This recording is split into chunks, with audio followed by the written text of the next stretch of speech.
everyone, welcome to today's video. Today we are going to be doing an unboxing and try on of the October Ipsy Glam Bag Plus. So to start out with, this is this month's design of the bag. Very on theme, I guess, with the whole like Halloween thing because the mouths have like fangs on them. So anyway, kind of a cute bag. I enjoy that it's black because everyone knows I like all accessories to be black. Let's go ahead and get started. So the very first product that we received is the Ofra Cool as a Cucumber Primer. This is meant to be a moisturizer and a primer. So it says this moisturizer and mattifying duo works double duty with workhorse ingredient cucumber, which helps to lock in the moisturizing benefits of coconut oil, a bunch of other nut oils, while soothing the skin. The velvety texture of this unique primer allows the skin to feel drenched but also smooths over pores for a perfect base for makeup application. First of all, I think the packaging is really cool. Like when I opened it, I was like really confused, but this whole top comes off and then you have just like a regular pumps. I have swatches on my other arm, so I'm gonna go ahead and show you on this hand for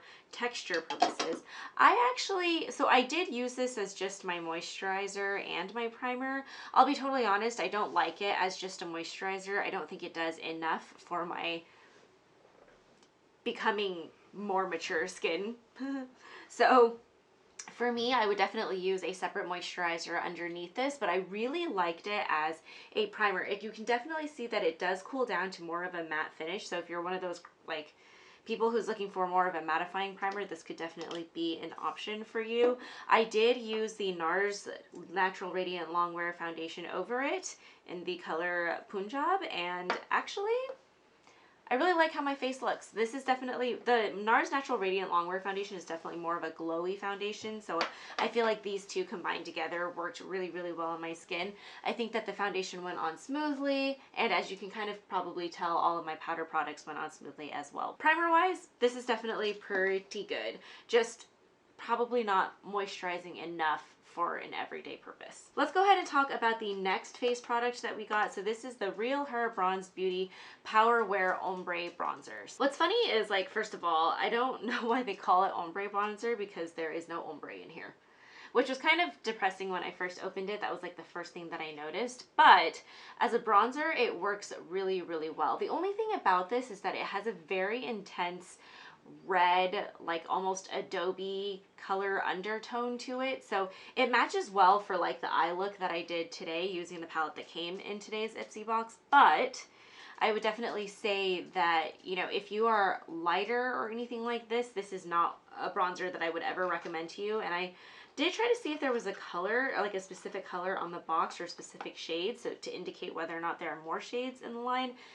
There's no name on here, so I assume that this is really the only bronzer that they have. So it's just a little bit darker, but nothing really that I didn't enjoy. I thought it built up really, really nicely.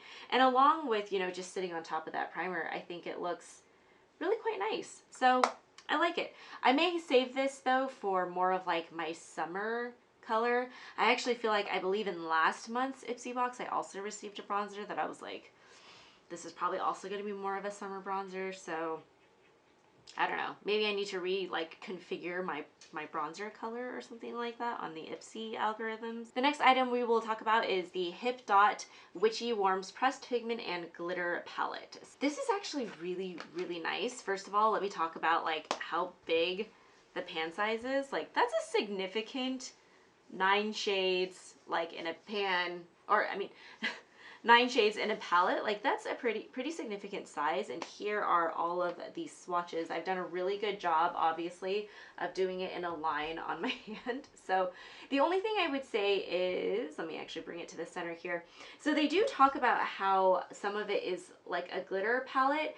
None of these eyeshadows screamed glitter to me. They're all more of like that metallic-y kind of a shade. I mean, they obviously have mattes as well, as you can see, but none of these really scream glitter. Like, glitter to me is like, I don't know, like when you actually have like chunks of glitter and when you turn your eye, it's not so much of like a metallic finish, it's more of that like sparkliness, you know? So that's the only thing that I would say about the description. I'm kind of like, not quite accurate, but the palette itself works really, really well. So I ended up using I went in with Sorceress in my crease, and then Cloves to kind of help blend that out when I realized that I went a little bit too deep at first.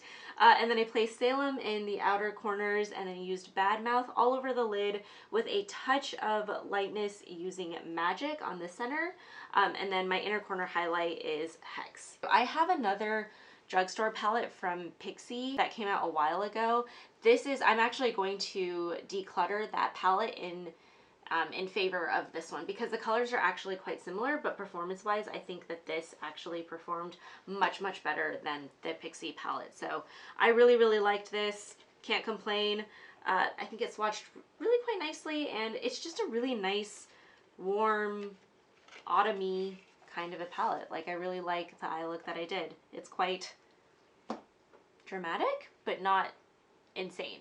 Moving on to Sugar Rush Tarte's Easy on the Eyes Clay Liner. I got this in the color Bronze.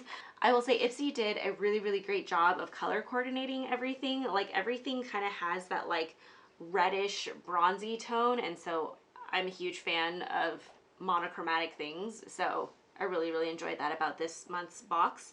So here is a quick swatch of the liner. You can see that it's got quite a bit of a metallic finish as well. I love this liner. It went on so easily on my under eye waterline area. I'm definitely going to be using this for a while. Generally speaking, I've always really liked Tarte's products, so Sugar Rush is like Tarte's little sister brand, if that makes sense. It does come with a built-in sharpener at the very end that just attaches to the bottom.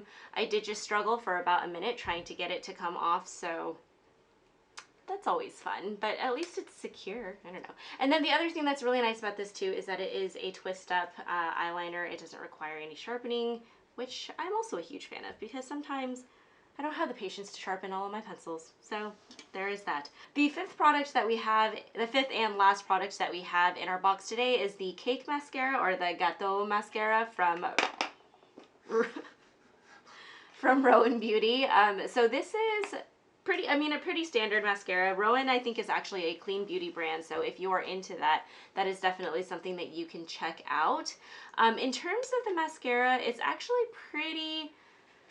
I struggled with this one a little bit. So let's talk about the brush. The brush is pretty standard. It's got the normal, what I like to call a Christmas tree shape brush with the softer bristles. This is a very interesting formula. It feels a lot drier to me than what I'm normally used to in terms of mascaras. So it actually took me like 4 or 5 coats in order to build this mascara up into what I would consider more my style of just having like more volume. The nice thing about this mascara, however, is that it did not clump at all. This is literally one of those mascaras that will give you a very separated look, and I think that's the nice part about having a drier formula, but it does take a really long time to build up to the point where I felt good about it.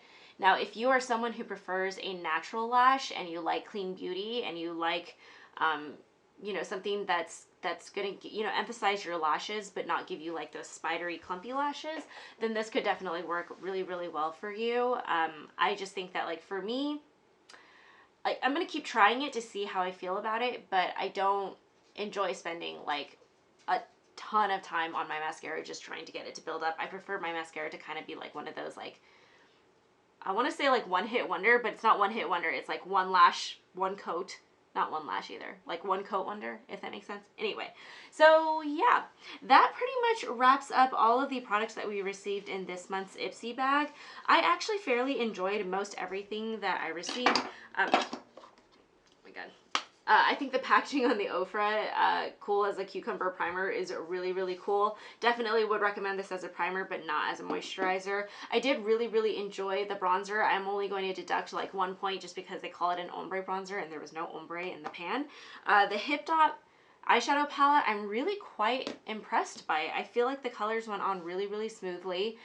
You can see like the definition, nothing got super muddy, so I really like that. Really liked the eyeliner. Mascara I'm going to keep trying just because I feel like maybe it'll get better over time. It's really hard to judge a mascara by like the very first time that you wear it because it just takes time, I think, for the formula to aerate a little bit and then it changes. So TBD on this, but I will definitely leave in the description box below my final thoughts on this mascara because I'll try it for like the rest of the week just to see kind of how it goes. So yeah, that pretty much wraps up this video. Thank you so much for watching. If you enjoyed watching this video, please feel free to like and subscribe to our channel, and I will see you guys in next week's video. Thanks again for watching. Bye!